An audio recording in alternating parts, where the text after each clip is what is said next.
The Eastern wisdom is 6,000 years old. We have 3,000 masters and teachers, and they taught the same fundamental. The goal of the Eastern psychology specifically is to discover the subjective reality. What is this subjective reality? Who am I? What is my essential nature? And from there begins the journey of the life, how to live my personal, professional, social life. How to remain creative. How to live a life beyond stress. So recent advances in the neuroscience that says that we can change the structure and the function of the brain. It is not only through the mindfulness programs that has been widely promoted. All meditations are fundamentally follow the same principle. Buddha said, be light unto yourself. And the other master says, know your true nature. Because we don't know our true nature, we fall into ignorance. And what is that ignorance? That causes the error in the mind. And then the mind identifies itself with the things around for the sake of securing peace and a pleasure. It may identify with a person, with a people, with a position. So retrain the brain, release the stress, and discover peace and happiness is a unique program that combines the teachings of three teachers. No doubt, science has been doing the research studies trying to find out the locus of the consciousness in the brain. But according to the Eastern wisdom, consciousness is not the product of the matter.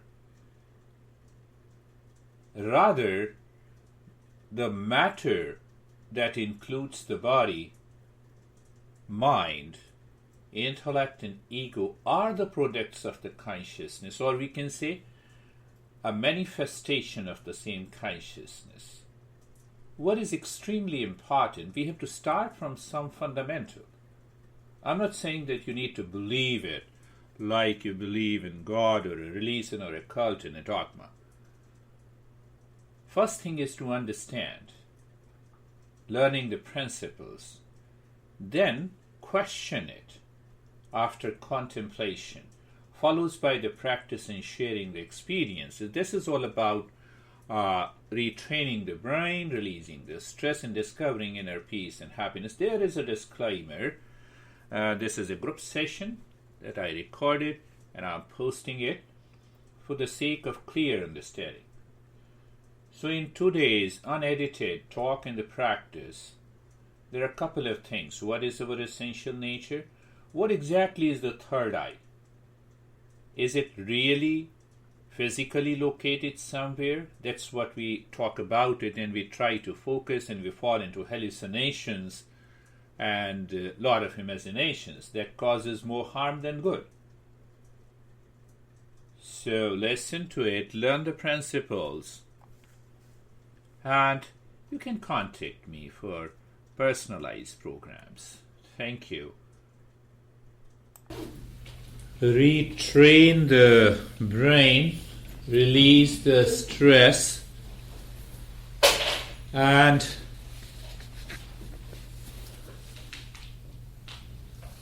discover inner peace and happiness. Michelle, can you not let me? I want to distribute each one and pass it on. If there are less numbers, then we can, yeah. So the program is release the stress, retrain the brain, and discover inner peace and happiness. The Eastern wisdom declares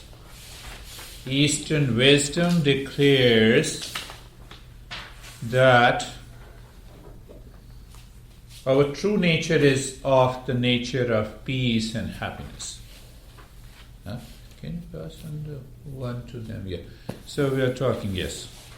That is what we see. Right? That our true nature. One master used to say, refuse to be miserable. We will have problems, pain, sufferings. That is the nature of the world. But when the mind identifies with the world, that world outside starts living within us, and then it creates problem.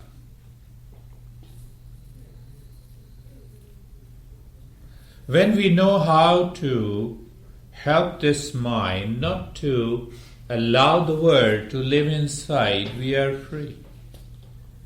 The way we all are free in deep sleep. Do you have any problem in deep sleep? I think you get more pleasure and more happiness than coming here. Isn't it? In deep sleep. So what happens in deep sleep? I is absent first. Which I is absent? Created by the mind. Do you understand what I'm saying? The I is absent. The modern psychology says that you are totally unconscious. In deep sleep, there is no consciousness. We say, when you return from the deep sleep, you know you had a sound sleep. You were so happy in that sleep. You rested completely. So Eastern wisdom says that there is a consciousness beyond the mind. So the entire journey of Eastern wisdom is to discover that consciousness first, awaken to it, and live in it all the time, day and night. All the time. So what happens? Then you start living in meditation. Do you know that even after enlightenment, the Buddha, who taught Indians for more than 45 years, when he was born and he got enlightenment, then there was hardly a population of maybe 500,000 people. So teaching for 45 years, he must have taught everyone at least 5 or 6 times. But I want to take up the main point. So one text says that the Buddha used to spend few minutes, stop talking and absorbing himself within himself, to check that is there a freedom from the mind? Is he really into that state of the bliss and happiness? There are references. For us, we are so busy, we don't have time. We are so busy. We are so busy and so much stressed. We don't have time even for 5 or 10 minutes during the day to practice meditation. We don't have time. You see the point? Even Buddha, after enlightenment, he used to practice. No, I'm very busy. I tell people, okay, here is a 10-minute practice. Can you do it? On Monday, when person comes to me and I said, can you please do it 10 minutes? I'm very busy. And you are stressed. You don't want peace in your life. So that is the opening understanding. First thing that you should always understand, you want to run your smartphone, you should have a knowledge. Which one it is, Android or iPhone. You want to run a car, you go for a driving test, isn't it? You want to run your computer, at least you get the basic knowledge. And what we say in meditation, let us not have any knowledge, you just give us the practice. No, I don't want to understand, I just want to do the practice. How it is possible? So that is why I talk a little about the Eastern wisdom, and the most important thing that the principles of the Eastern wisdom are different from the modern psychology and modern science.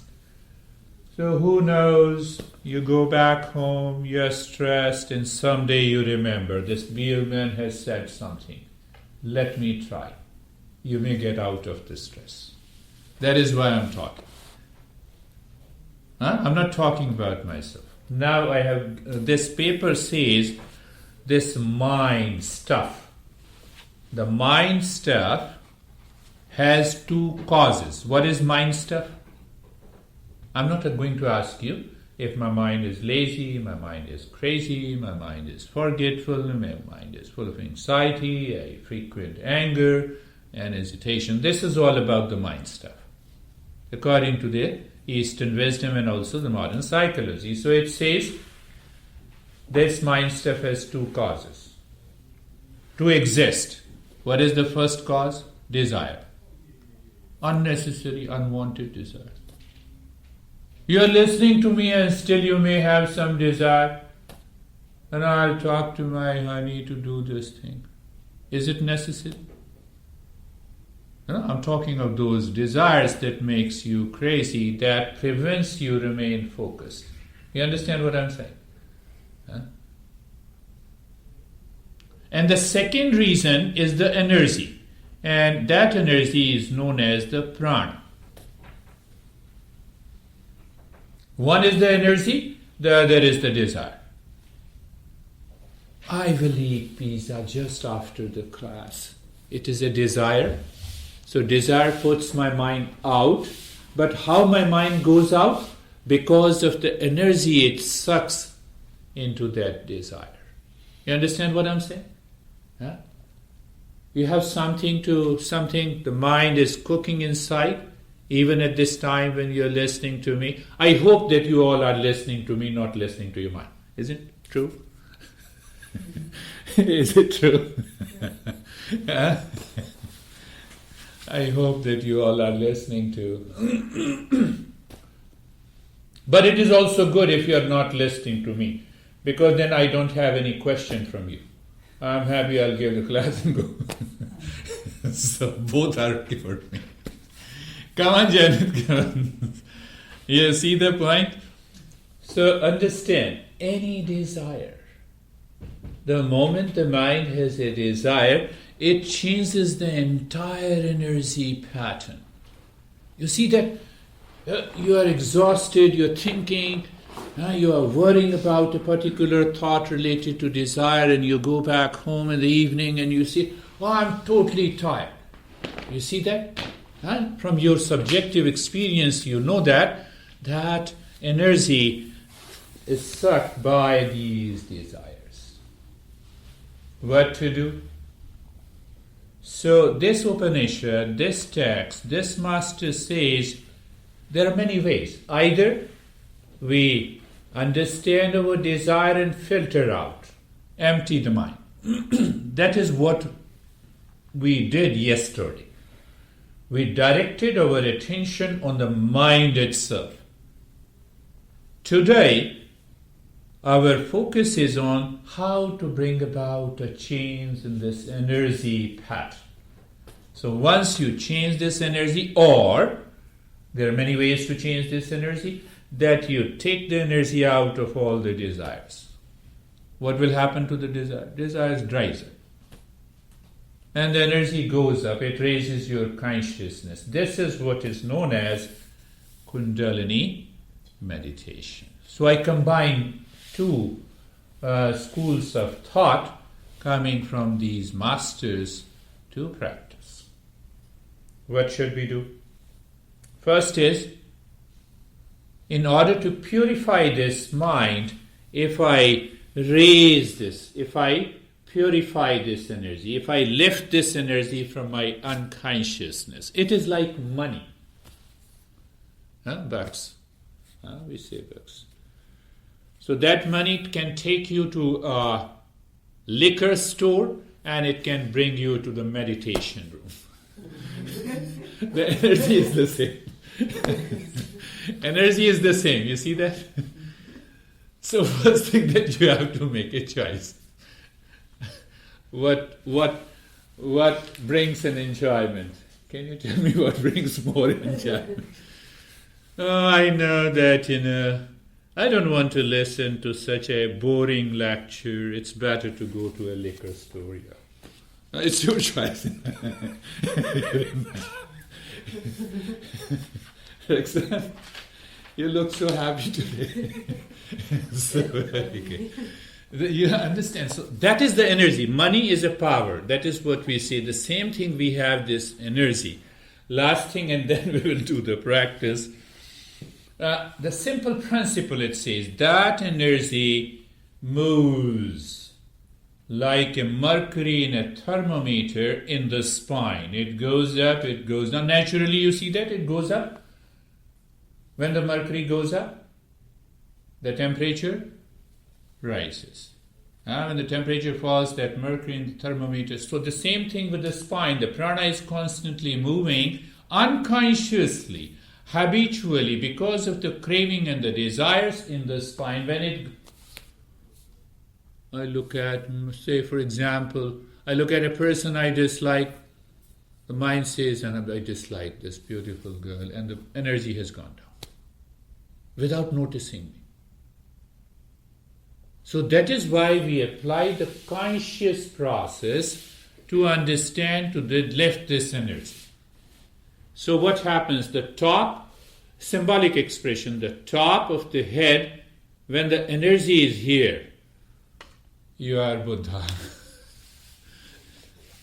When the energy is down at the base of the spine or at the lower center, then where we are? We are in hell. You can say we are in hell, we are in stress, we are in suffering. So consciously regulating this energy through different means and the steps helps you keep this energy on the top, on the higher centers of your consciousness, where the wisdom is applied to take a particular action, to live your life in peace and happiness. That is what it is, the entire program. And the neuroscience says that it helps you to fire the brain, to rewire it. So I named the program Retrain the Brain and Release the Stress and Discover Inner Peace. And out of the three, which one you like most? Can you tell me? Which one you like most? Retrain the brain, release the stress, and discover inner peace and happiness. Which one you like first? Retrain the brain. Retrain the brain, yes. But in Eastern wisdom, we say when you discover inner peace and happiness, your brain is already retrained. So let us. Some people will say release the stress, so your focus is more on the pain and the suffering. Refuse to be miserable. So let us start our journey today. Sit or lie down, close your eyes. Let us start our journey. Journey is not tough, so be in peace and keep smiling. Come on. Roxanne? Yeah. You're in a meditation room.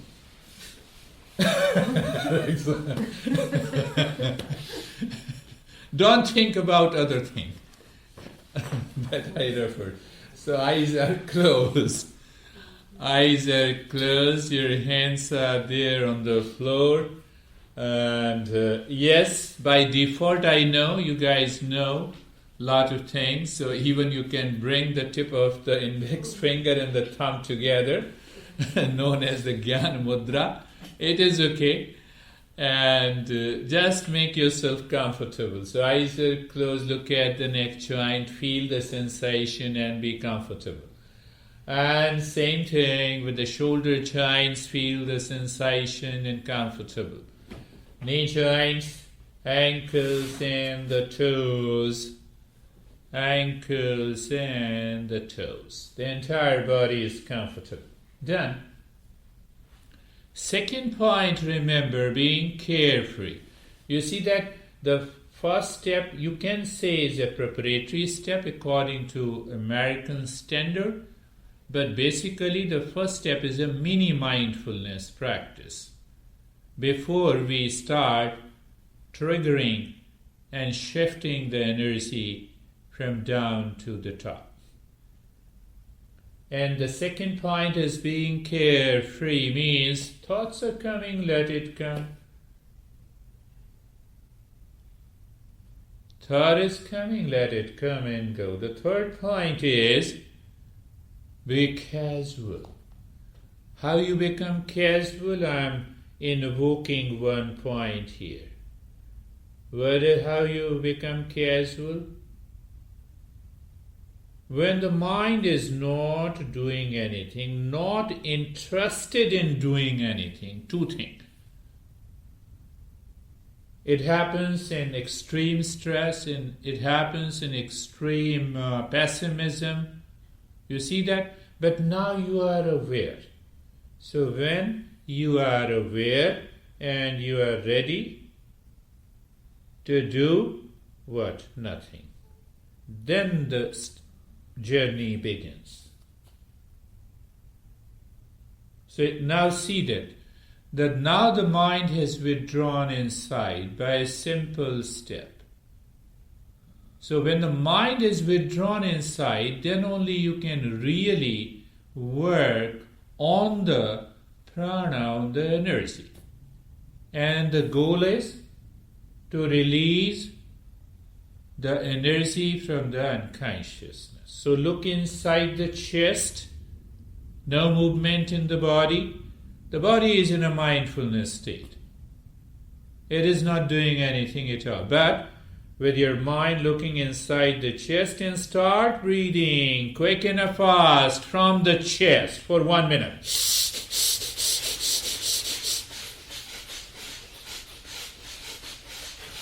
Quick and fast. Quick and fast, my friends. Do not stop in the middle.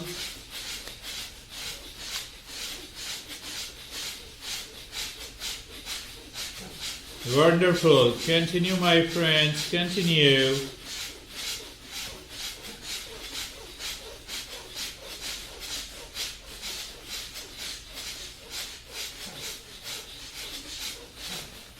Continue.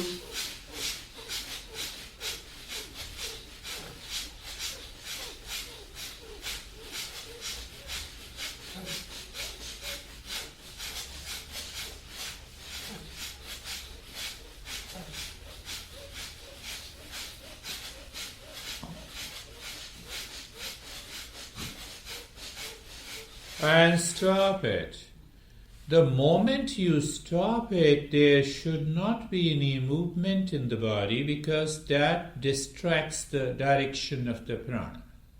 Any movement is because of this prana. So that is why we did the first step. Simple understanding. When you know it correctly, you know how it is to be done. Now experience the head and the neck. There is some sensation and there also is some sense of relaxation. Look at both the arms. Sensation and relaxation, both your legs. Sensation and relaxation, the entire body. Normally, in an intensive session, to bring the fast change, this 3 steps of purification of the mind needs to be done for about 3 to 5 rounds. We are doing only 1 round. And now look inside the belly and start breathing long in the hissing breath from the belly.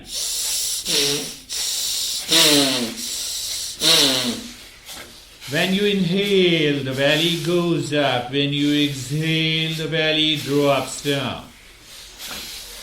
Long in the hissing breath from the belly. Long in the hissing breath from the belly. Please continue. Do not stop in the middle.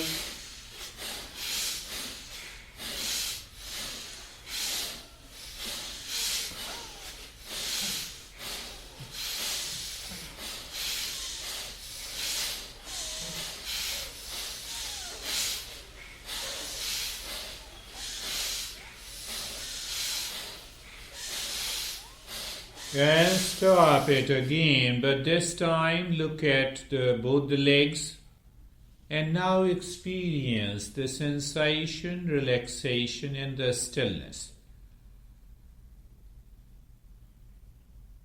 Both the arms, sensation, relaxation, and the stillness.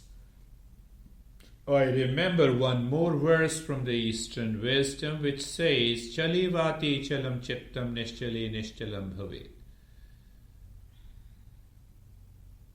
You take over the mind, the energy is taken over. You take over the energy, the mind is taken over. You see that the mutual relationship between the two, according to the Eastern psychology, that is what we are doing. We did some active step, and after that we are asking the mind, come on, see, what is your experience now? Without preconceived opinion, look at the entire body and experience sensation, relaxation, and the stillness. There is a disclaimer. If you have any issue, it's okay even if the phone is ringing. Let the phone also meditate. Don't disturb the phone. It's okay. I have no problem. Keep your focus and attention on the practice.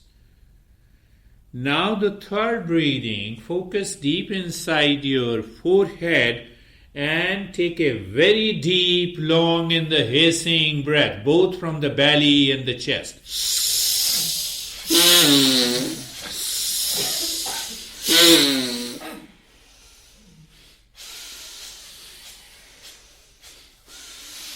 Yes. I like this. I hear the noise. Very nice. Yes, this is the way it should be done. You see that your previous experience pays you. Your regular practice pays you. Irina has been doing for years and she learned. That is why I say that you have to attend the practice regularly to understand. It doesn't happen in a day. Long in the hissing breath. The belly and the chest, and the belly and the chest. Belly and the chest, and the belly and the chest.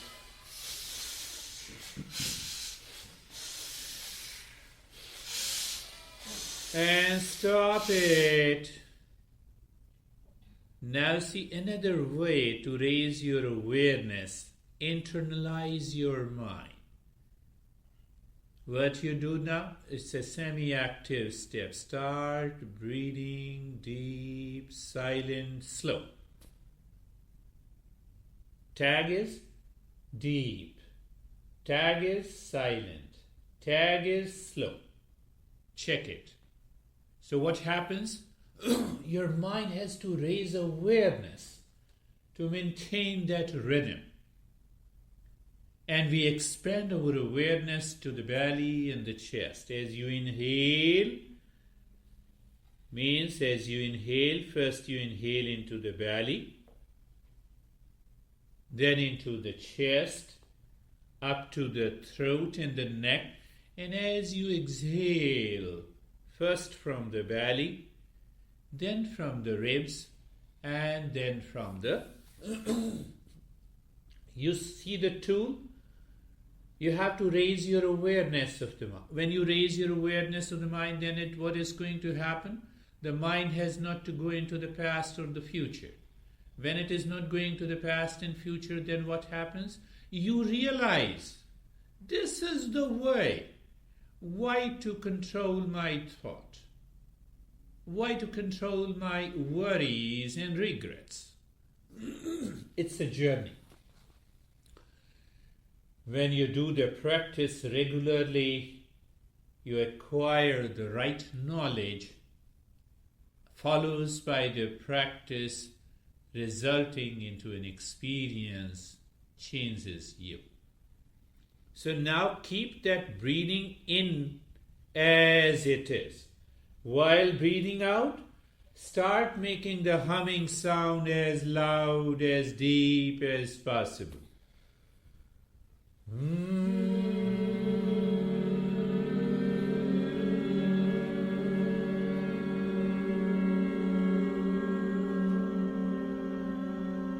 Louder, deeper and longer. Keep looking inside the forehead.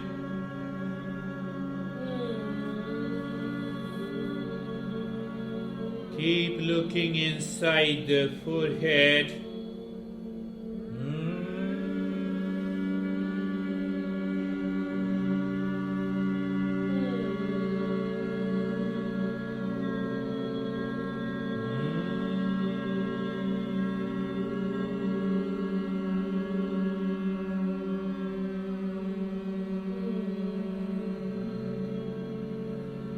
Continue long, deep in the hissing breath.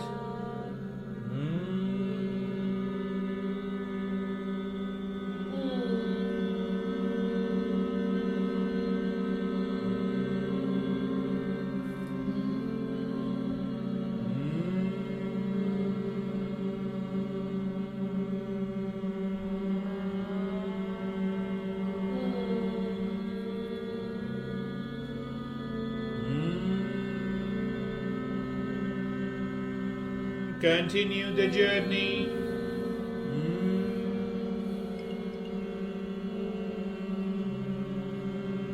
Louder, deeper and longer in the state of sensation, stillness. Continue, my friends.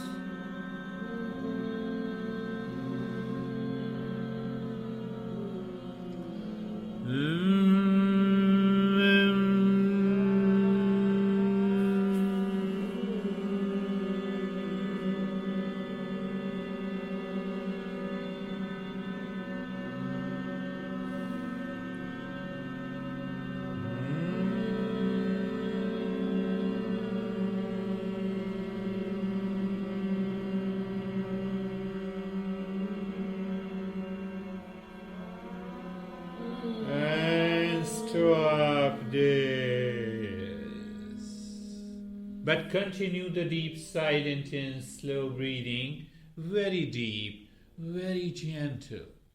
You love your breath in the state of sensation, relaxation and the stillness in the body. You see the point? You have parked the car outside. What is the car here? The body. Without you moving in, cannot move. But who moves? The same crazy mind. Can you maintain your awareness on what I'm talking to you? That is what the guided meditation is. How simple it is. Done. You continue with the deep, silent and slow breath. Everyone is doing mostly fine, and I want to take you to a surprise step with the right perception. The right perception means the direct perception without the help of the mind, sense organs, physical sensation. So what is that direct perception? Explained by one master, is known as the third eye. Don't start thinking third eye is somewhere as a physical and a neurophysiological structure deep inside the forehead. Both the scientists as well as people who know the Eastern wisdom correctly, they will say, no, you're totally wrong, you're making yourself crazy. So we are going to work on that right perception for a while, and then I'll continue to. So what happens? You continue deep, silent and slow inhalation and exhalation. The moment I say stop the breath, you simply stop for 15 seconds. You look inside the forehead and start hammering mentally with the sound of mental, mentally. But the moment after 15 seconds, restart the deep, silent and slow breath. So you don't know, your mind doesn't know when to stop. It will happen when you are inhaling, it may happen when you are exhaling, it may happen when you have completed your inhalation, it may happen when you completed your exhalation. So, stop the breath, look inside the forehead and start hammering mentally. As quick, as fast as possible without making any noise from outside. And you will discover. I'll explain you a couple of more steps. Release the breath. Start breathing deep, silent and slow. So first step you have understood that you have to hammer. Continue breathing deep, silent and slow. Do not stop and do not wait. Yes. Second point is when you hammer with the arm, observe, perceive with your third eye. That is the direct perception. What? There is no thought between the two. Om. And if you experience that awareness, you are already you get a glimpse of the direct perception. Stop the breath. Look inside the forehead and start hammering. Quick, fast and loud. Looking deep inside the forehead. Only 15 seconds. You see that? You change the breath. I said stop wherever I say. Release the breath. And continue deep, silent and slow breath. You see that? When I say you to stop it, so your conditioned mind say, oh, let me inhale and then I will stop. Did I say that? No. So that gives you and me an idea where your mind is. I know, your mind is in a meditation room, not anywhere.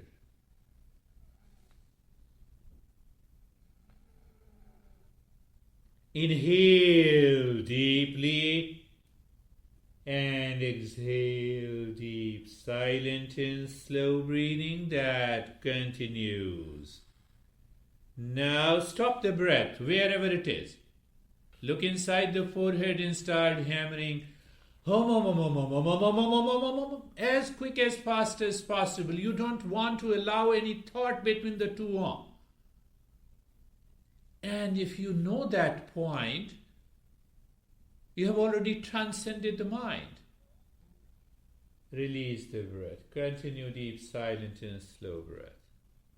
And now, for those who have been attending my session, this step is a surprise, no doubt. So, my friends, you have two eyes, but one vision. It is not that your right eye looks me differently than your left eye. Both the eyes have one vision. So symbolically it says the third eye. So you have two eyes, one vision. Third eye you have another vision. Vision of reality. That is the thing. Stop the breath. Start hammering with om. Quick, fast, loud.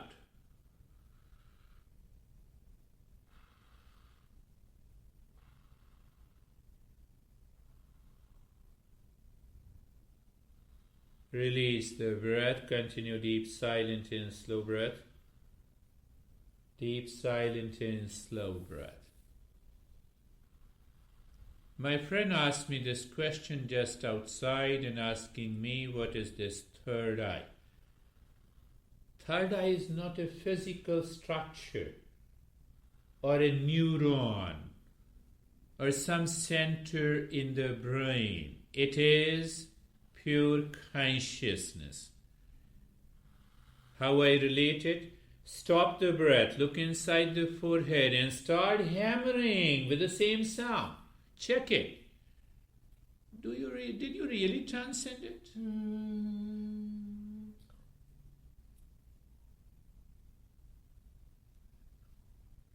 Release the breath. Continue. Now, even you need not to do the deep, silent, and slow breath.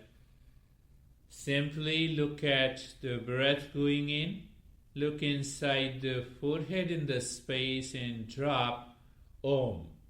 Breath comes out, take the Om out. Casual. And my friend is very close. I'm not telling his name.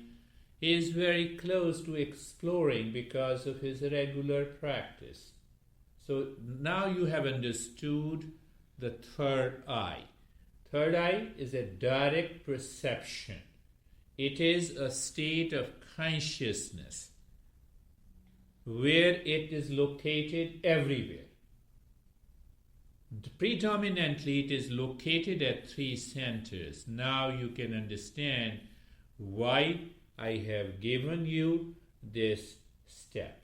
In the state of sensation, relaxation in the stillness, normal breathing pattern, the moment the breath goes in, your awareness and attention drops into the forehead in the space and you drop Om. When the breath comes out, you take the Om out.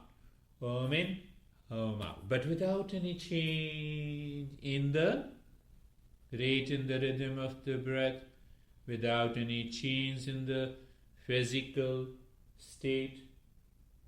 You know why I say this?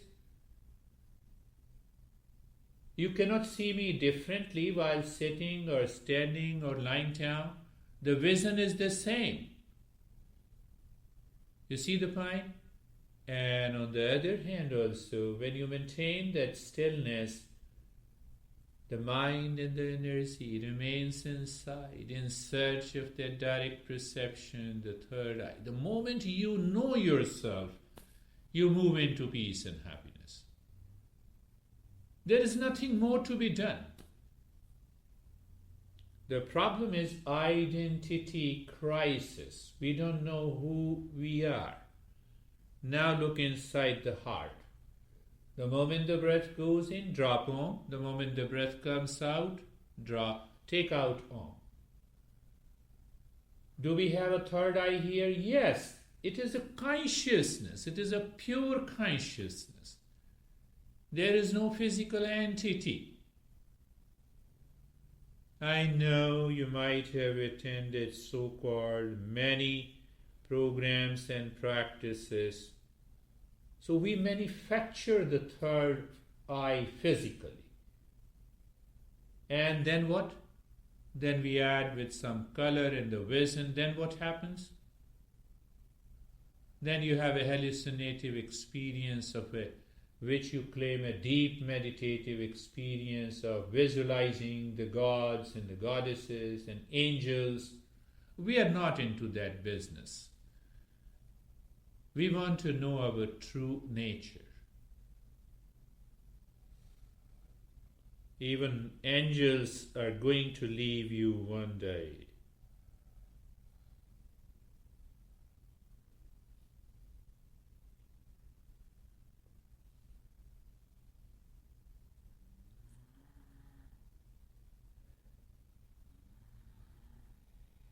Chances you may fall into deep sleep. It is okay, don't disturb that. Moment you become aware, continue the journey. One part. Sometime you may have a sudden vision in the colors. Don't pay too much importance to them. Let them come and go. You may have a variety of experiences at the physical level. What is that? Heaviness, lightness, sinking, rising. Body may freeze down. Let it happen. Don't worry, you're in safe hands. And now the third, inside the belly button. You're not doing anything in a way. You see that. The moment the breath goes in, you look inside the belly button and drop the same sound, Om. Take out Om. So what happens? Your awareness and attention at a particular location, it heightens the state of awareness and attention. One neuroscientist say inward awareness and attention fires the brain to rewire it. So you are already firing the brain to rewire it. As my friend was talking that the most important is to retrain the brain. She is right. But then what happens? Something different happens when you do this. Who is a witness of that? You. Why? It is a conscious journey. Is the third eye here also? Yes. Third eye means a state of the consciousness that perceives the reality. Where is that reality? Anandam vai Brahma. I am bliss. I am not in blissful state. I am the bliss. Continued state of happiness.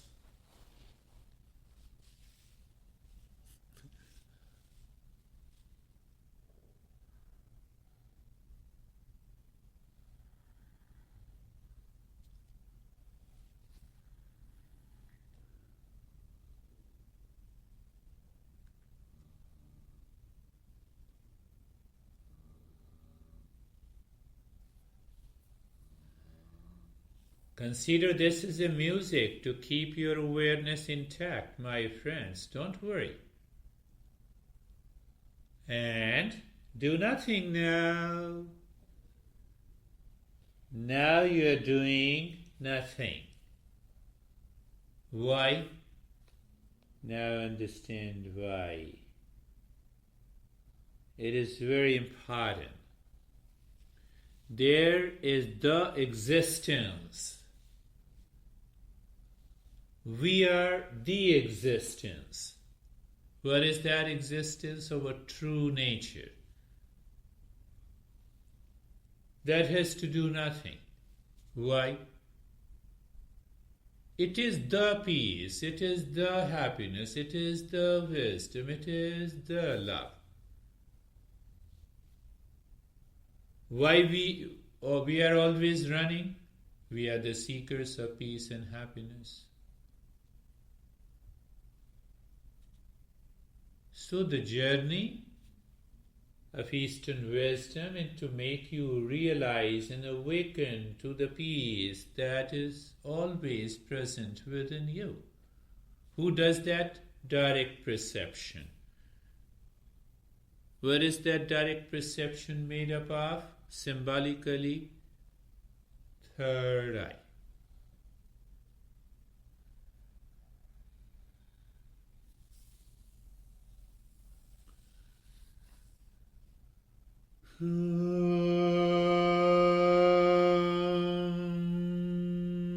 Shanti, Shanti, Shanti.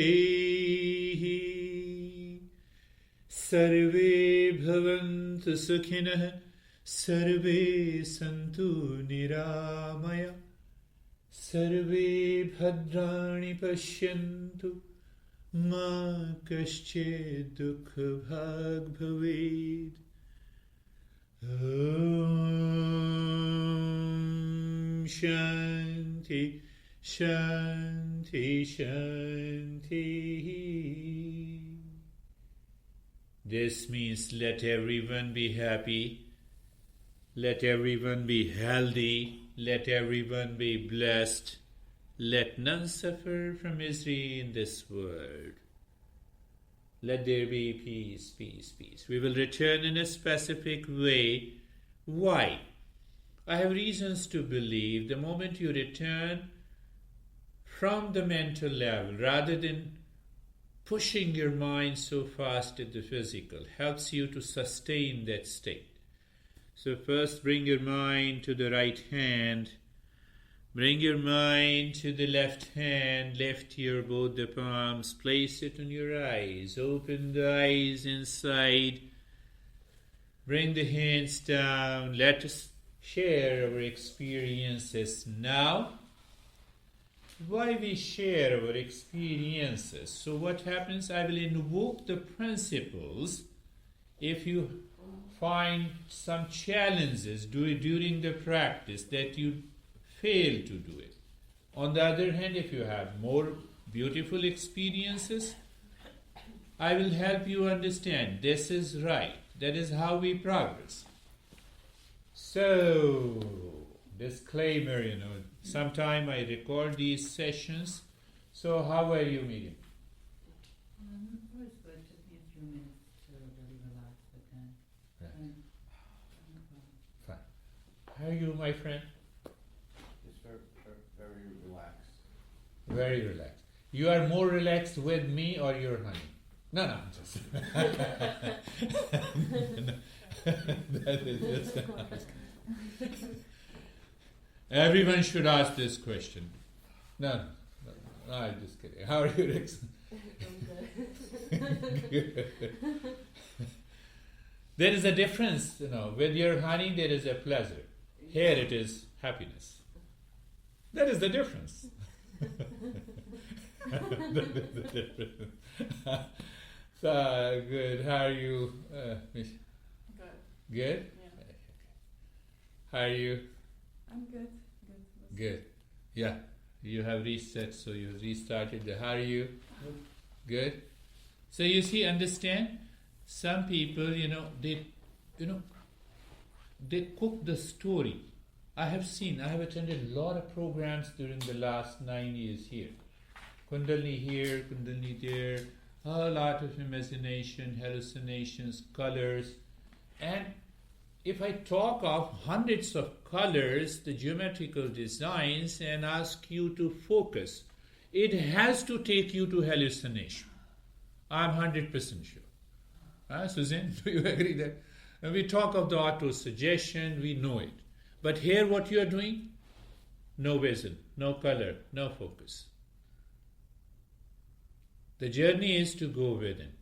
So when we talk of the third eye, we say, third eye is here. No, it is a state of consciousness that perceives the reality as it is. Without the past, without the future. Without the worries, without the regrets. Means what? You are in absolute present. You're there. How are you? I'm fantastic, but I have a question for you. Yes. Okay. So today I got purple and gold colors, but why is the colors and the hallucinations not what we want? Yeah. Because I like that. I'm not gonna lie. I mean, it doesn't mean something. Yeah. There are two questions into it. First question is that there is a positive side to it. We say that these visions and the colors, the master says, they represent the different states of the mind, the higher states of the mind. Like the purple or the blue represents almost you are moving towards the wisdom, a higher knowledge, the higher truth. But it does not mean the purple is the truth. It does not mean the blue is the truth. So when you focus your mind and try to manufacture purple color, then it may lead you to hallucination. You understand? That is the first thing. Second part of the question, you said, I like it. There are two things in life. What you like and what is good for you. Choose what is good for you. That takes you to the meditative state. So when you find out what is good for you, you choose that. I'm constantly worried and thinking. I like it. That's why I'm constantly worried. No, don't do that. So how are you? Very good. Very good. How are you, my friend? Good? How are you, my friend? Oh, totally at peace. Totally at peace. How are you, my friend? Good, thank you. Good, thanks. You see that? So today you have understood a lot of things. Direct perception Direct perception is the highest level of perception. What is direct perception? This is a factual perception. I am seeing you. I see Janet, I see Suzanne, I see Irina. What it means? My senses become the knower. So, but I am behind the senses. So it is basically a factual perception. Factual perception. So what is direct perception? What is direct perception? There is only an awareness to awareness. Awareness alone there. So when there is an awareness alone, what happens? Our master says that awareness knows by itself. You don't need to know it through the mind. And then in between it, the science works. The science creates concepts. Yeah? You're man, you're women. This is a room. So science, through the factual observation, first creates the concept and then works on it and creates hundreds of these applications. Last thing, the real self. You are not a concept. Do you know what I'm saying? You are not a concept. You are different from it.